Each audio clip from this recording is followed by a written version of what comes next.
Etapu, Namaste, Assalamu alaikum, Haru Nefer. This is Kasakma Keparu with another video for you. In this video, I want to talk about Star Wars and some other really interesting stuff. But before I do that, I would like you to hit the like button on this video. And if it's your first time to my channel, welcome. Hit the subscribe button to get notifications on when I go live and when I upload recorded video. Also, we have some free ebooks. You can click on the links below, download them today, and start reading them. And last but not least, if you are not a Patreon supporter, consider doing so. You can become a supporter for as little as $1 or $20 per month, and you get exclusive access to instructional videos, videos on meditation, invoking spirits, and hypnosis. Really cool stuff. So become a supporter and be sure to share this video with family and friends so we can get the revolution started. Um, so I am up late, and this is for two reasons, really. Number one, um, there's a group of us online, and we are basically waiting for the reviews to come in from Star Wars: The Rise of Skywalker, and they have been slowly trickling in. Um, you know, the if you are a member of the industry, if you're in the industry, you get a press pass and you get an opportunity to see the movie in advance. So it comes out this weekend. But we wanted to kind of gauge if the movie was good, if it was bad. I mean, most of us suspected it's going to be trash. But we wanted to just know like what the press thought about it because the press is heavily influenced by the major studios. And the press in recent time, as you know, with films like, the Ghostbusters, all female Ghostbusters, and a lot of other films that have incorporated the SJW agenda, have sacrificed politics for story, for characterization, which is basically, as in the case of Terminator, the new Terminator film, sent these movies plummeting with poor box office. And Star Wars: The Rise of Skywalker is another casualty. It looks like we're getting reports, and the videos are coming in from reviewers who are talking about what a jumbled mess it is. It's horrible, and this is coming from really really strong supporters of the Last Jedi or Lucasfilm. So this is surprising to now hear them speak the truth and start talking about, where Kathleen Kennedy, who's head of Lucasfilm, went wrong. And I think she's a prime example of where you have this whole idea in the Me Too movement, the SJW agenda, to where they put a woman in charge who's not qualified, who doesn't know what she's doing. She doesn't understand Star Wars. Um, so it's time for her to go. But Bob Iger can't just fire her. That the optics of that would be very, very poor for the Disney brand. So the way they're going to do it is just, she is just a figurehead. She has no power. Bob Iger is going to be calling the shots. And he basically said that there's a new regime coming in. And there was a push to get this film finished and in the can because they knew it was a shit show. Ryan Johnson screwed up The Last Jedi. Not only that, he did something to where J.J. Abrams, who's directed The Rise of Skywalker, could not fix. Ryan Johnson just basically butchered the story to where JJ had to come in and try and fix it all within 2 hours, and which was an impossible task. And to make things worse, they did the ungodly thing of shooting multiple versions and then having those test screened and seeing which one the audience liked. You see, Star Wars was made by a man with a vision, George Lucas. He wrote a story. He had a vision. He didn't have different versions that would be screened for audiences, and based on the best one, they would premiere that. He was going off gut instinct, what he really believed. And we know that George Lucas is an insider, a former member of the ruling elite. And the movie Star Wars has a lot of occult meaning and a lot of things he's revealing. So along comes Disney, who purchased it from Lucas for over $1 billion and screws it all up, essentially. This last film, The Rise of Skywalker, from the reports that we're getting in, and this is the group is called the Phantom Menace. The reports that we're getting in are just that this film is horrible, and not even just horrible. They're saying it's embarrassing. But that's one reason why I'm up so late. The other reason is like you're probably not aware of it, but the last 2 days I've been in an incredible amount of pain. I mean, I don't think I've been in this amount of pain in a long time. Um, and it's like one of those type of things where the pain is so bad, you get up and pace the floor, you don't know what to do, you can't think straight, and you can hear it in my voice. So I've been trying to do a lot of like meditation to stay in the trance state so I won't feel the pain. But it is horrible. It's horrible. The pain is horrible. It's so bad to the fact that I don't even think I'm going to get up and go um, to work tomorrow. I mean, I sat at my desk all day today, and we were waiting for the client to give us the go ahead to do a final cut of the video that we shot. This is an animation video. Lo and behold, she never gave us the okay to do that, so I was waiting. And then at that point, I was like, well, the pain is too bad. I'm just gonna go home, and left the studio. And I said, wow, Mel, can I get there tomorrow? Can I do anything tomorrow? I don't know. So um, but it's like a really, really bad pain. So, and I was even thinking today, I said, gee whiz, like how do like this, in terms of like I have a specialist, a doctor, I'm thinking, I can't expect it to live my rest of my life in this amount of pain. This is crazy. There has to be something that can be done. But anyway, I digress. Star Wars: The Rise of Skywalker. Not sure if I'm planning on seeing it. I knew it was going to be a hot mess. Um, this John Boyega should never have taken his role, in my opinion, because all he is he's a continuation of all the black actors who've accepted sidekick roles as Rey. There's nothing that really happens. There's nothing that really happens between him and I'm sorry, his name is Finn, but there's nothing that really happens between him and Rey. They just taunted us with that idea. Um, so there's nothing progressive about the film, as they claim that they wanted diversity, that they wanted strong female in the lead role, and Ray, who plays a Jedi, I guess, is a Mary Sue. If you don't know what a Mary Sue is, that's a woman that doesn't need any training. She's just good at everything. Everything doesn't need to learn, read a book, go to a Jedi Master to be taught. She doesn't need to do anything. She's just good. So that's Ray's character in the film. And for most of the three films, you have John Boyega or Finn running around chasing her, and that relationship never goes anywhere, which is bad screenwriting. It's just bad writing.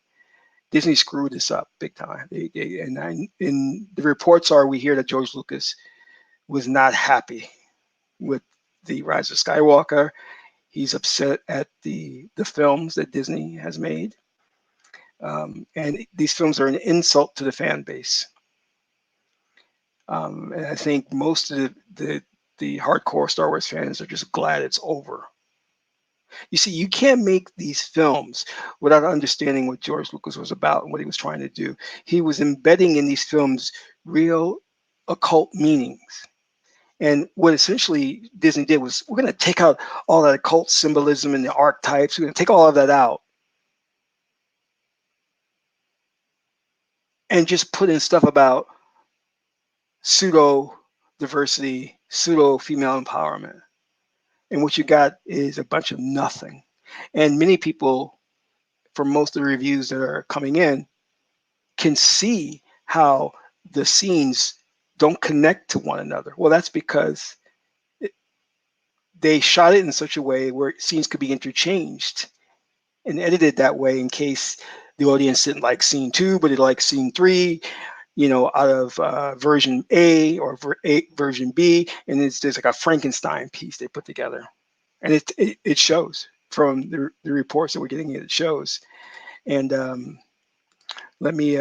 So we have most of the Phantom Menace online right now, and they are talking a little bit about it. So we can let's go take a look at what they're saying just for a short bit, and I'll get into my big announcement because I do have a big announcement. How do I share my screen? Let me share my screen here. Star Wars, The Rise of Skywalker movie review. Star Wars, The Phantom Menace. Not at all. After that, I have not seen that, so I'll have to look into that. I'll do a fucking video on that. You know I will. Minion TM69. At least we still have Mando for now. Yes, and I think the Mandalorian's about to drop the new episode pretty soon. Yeah, somebody said it. Is it what is it, number 7 or number 8? There it is. The Mandalorian episode 7 is off. Filoni and tell me to take over after this. Well, there you go. So if you Mandalorian's live, so if you're tired of watching my stupid ass, go watch that. Sounds like it's a really good episode. Like I said, it just dropped. Okay, so if it just dropped, I'm not gonna be able to watch it tonight. I will watch it tomorrow. Again, I am tired as hell, so I'm gonna try to wrap this up. So I'm gonna ask you politely. You're not gonna hear me say this a lot, but don't send any more super chats because I don't want to just run through your super chat. Now, if you just want to send a super chat to support the channel, I will greatly appreciate that. But if you're looking for an in-depth answer on a lot of them, maybe save it for another time. And I just say that out of respect to the audience because I do appreciate the fact that you guys send super chats and you financially support the channel. It allows me to do so many things for the team, to buy us new equipment. I've done a lot of purchasing a lot of different equipment for people on the team, whether they appear on camera or off camera, helps the website, all of that. I thank you so much. But I do have to get up early tomorrow. Let me see. Where are we at? 200-watt studio have when you've lost Rotten Tomatoes. Yes, when you've lost Rotten Tomatoes, it's really bad. It's really bad. And kind of speaking on Ryan Johnson, they're going to send him a letter after a little while and say, "Hey, if you say Star Wars again, we're going to sue you. Stop saying Star Wars. You're not allowed to say Star Wars anymore, okay? Or we're going to sue you. Stop." Let's see right there. 56% is way too generous. I'll give it 10%, and this is being generous. Let's see. They dropped episode 9 of Mando to try to distract from the reviews coming in. Yep, that's exactly what they did right there. All right. Dreary nitpicker Jeremy. I used to not like you because of your personality, and you're a jerk. Then I realized we have the same personality, and I'm a jerk. Haha. Now I love Geeks and Gamers. Hail Geeks and Gamers. Hashtag solo lost money. I appreciate that. I really do. The thing is when you get on the internet, man, like So they got a 58% rating on Rotten Tomatoes. So that's really bad. Also, too, what's really good is the Mandalorian on Disney Plus. I've been watching that, and that feels like Star Wars. That is Star Wars. So if you get a chance, check that out. You'll love that. It's a good story, and the great thing about that is that they have a little Yoda, baby Yoda, which is cute as hell, man. He's a good character. They did right by George Lucas on that series. So that's on Disney Plus, The Mandalorian. Check that out. So I think it was about a week or so. I told you guys that I had an experience where I did an astral projection, and you know I had this really incredible experience where I was aboard this ship, and I went through the ship, took a tour of it, and it made me realize a lot of things that who we really are is consciousness. And I've always talked about that. So it's nothing new. I've said it before. We are consciousness, and until you have an experience like that, to where you can leave your body and go to different places, go to different star systems, go to wherever you want to go to Thailand or Hawaii. When you have that experience where you can leave your body, you begin to realize and see the world in a very, very different place. This is why they say that people who take DMT or ayahuasca have a life-changing experience. And for me, that moment was like a life-changing experience to me because although I have did astral travel before, I have never did anything like that. And the thing that was so interesting about it, it was in the middle of the day. I was outside, and the experience was so authentic, so real that it shook me to my core. I was like, whoa, whoa. And from a number of days following that, I felt like, well, what am I going to do now? Things are different. I see things differently.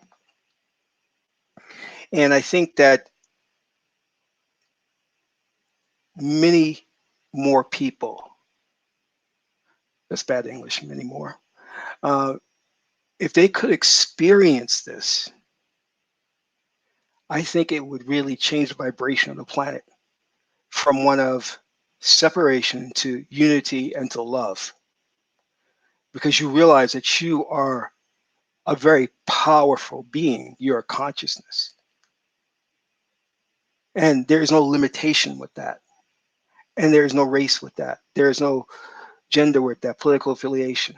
You are something more powerful than the physical body. And I just don't think the world knows about this because we have the traditional Western religions that are keeping you in left brain thinking, trapped in the material.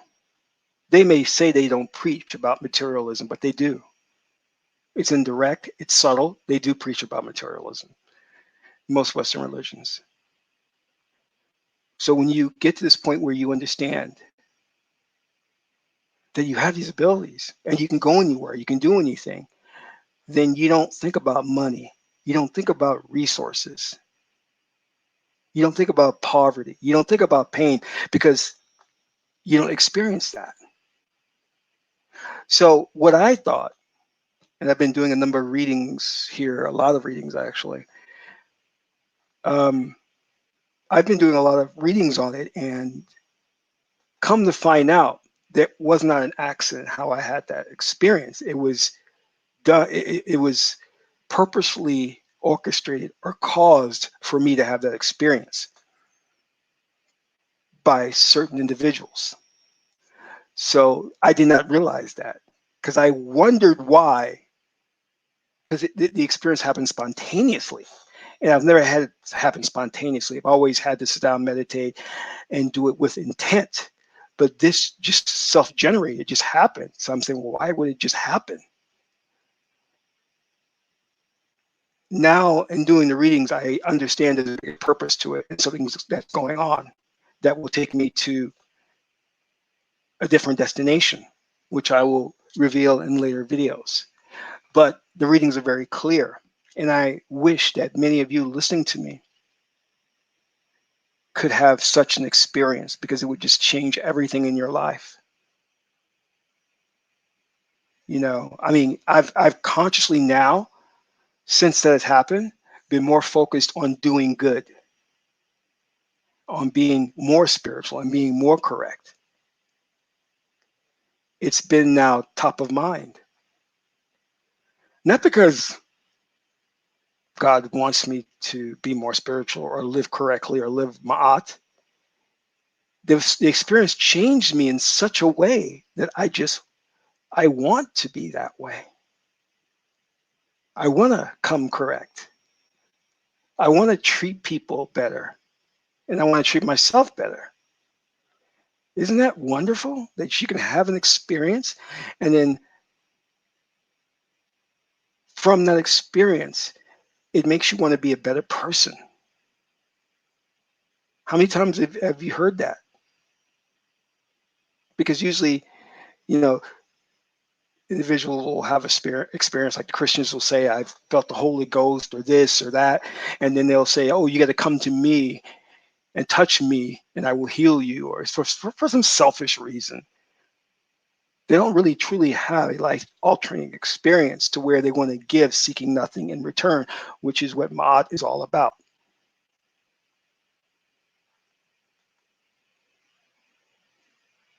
But this is what comes with an understanding of your true self and who you really are. See, we lie so much to ourselves and to others. We lie a lot.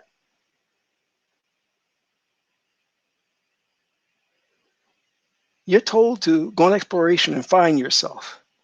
But ultimately, when you find yourself, it leads back to the id, the ego, and the superego, or the anima and the animus. That's not it. Those are shells. Those are archetypes. Those are superficial representations of who you are. They're avatars. But that's not who you are. And that's where most of these self-help gurus go wrong, because they always bring it back and equate it to the ego. Oh, you know, I found myself. What I really am is a passionate artist who wants to express himself through art. No, that's not who you are. That's not what you're about at all. That's a shell. That's window dressing. You're not an artist. You're not essentially, a stockbroker. You're not a filmmaker. You're not a painter. You're not a dancer. You're not a social worker. You're not a computer programmer. Do you understand what I'm saying? And if this doesn't resonate with you and you don't understand what I'm saying, well, then there's a bigger problem. You got a bigger problem.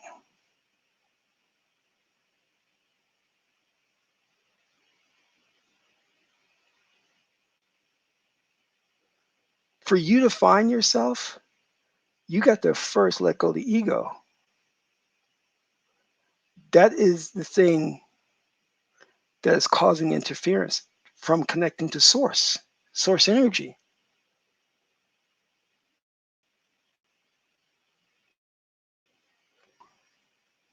Changes because the ego identifies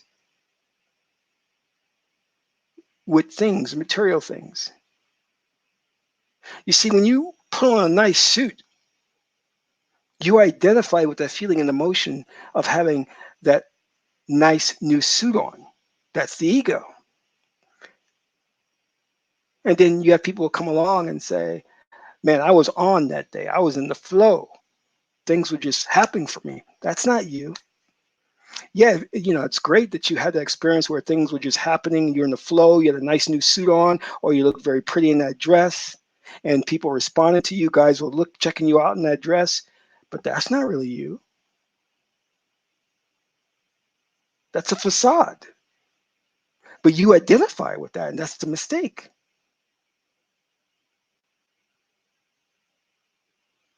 You see, because the real you cannot be seen, cannot be sensed, cannot be touched, cannot be smelled.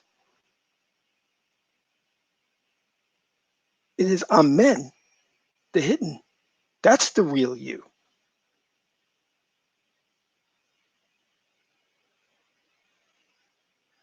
Everything else is just window dressing and it's just temporary. So we have to connect back to source. And in order to do that, you've got to look at those things that cause obstruction. And most times it's in your pursuit of things that you have no business pursuing that won't bring you real gratification and happiness.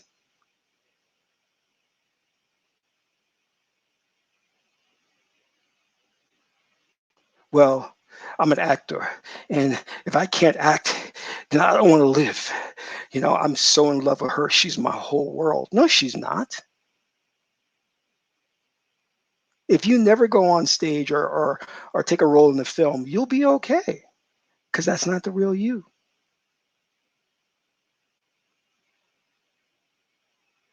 Well, I want to be rich. You're already rich. You don't know it.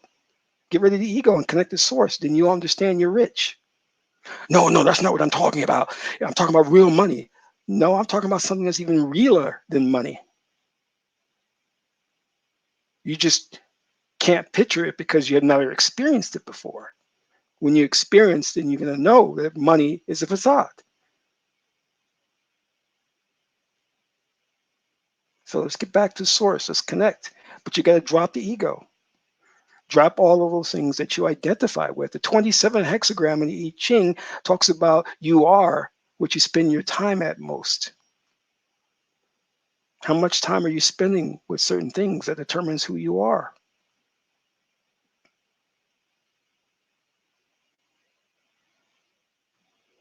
And I think that the byproduct of connecting to source is not only that you treat yourself better, but you start treating everybody else better.